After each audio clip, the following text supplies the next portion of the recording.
So, adto na kita 5. Ikan kay... Ano yung pangalan nila? Nakatay si Milcha. Yatik-atik at doon nila sa city. Mali si Gaspar. Uy, magpalit na yung si Bidan? Sige, sige. Sige. Natay, coin. So, di ba dagan matag 5 diri sa kalibutan? So, para may unique siya. Muna to. Unsa atong buhaton para may unique siya? Mang papel. Dili.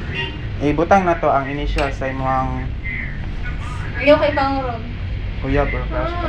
Uy. Butang na yung signature. Signature na ko? Sige sa lang.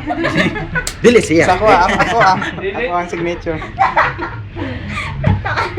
Nagbutan. Nagwapo sa iyong signature cute. Signature na ni ko ano. Yeah, Likas, to nga likas pa dyan. signature. So, Oh, ang para purpose sure. ana para ma-identify. Pagata kayo yung pendal-pen ka na mo, agi. Uy, awa! So, ma-identify man nimo na siya. Kung tayo mawala, hindi na mabalik. Ma-identify gyapon nimo na. Pero kung mawala ni wala na koy sala. Nabutang mo sa Kung tayo ma-accident siya mawala. Example ana. Tapos ako. Ming.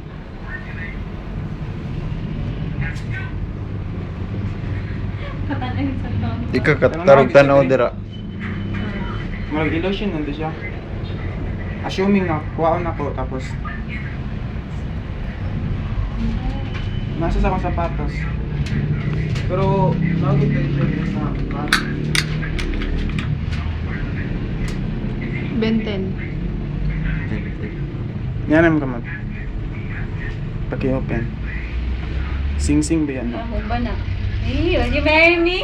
I do!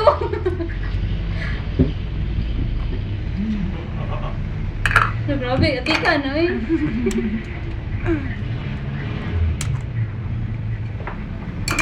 Oh my gosh. Nagana ba ate ko? Wow!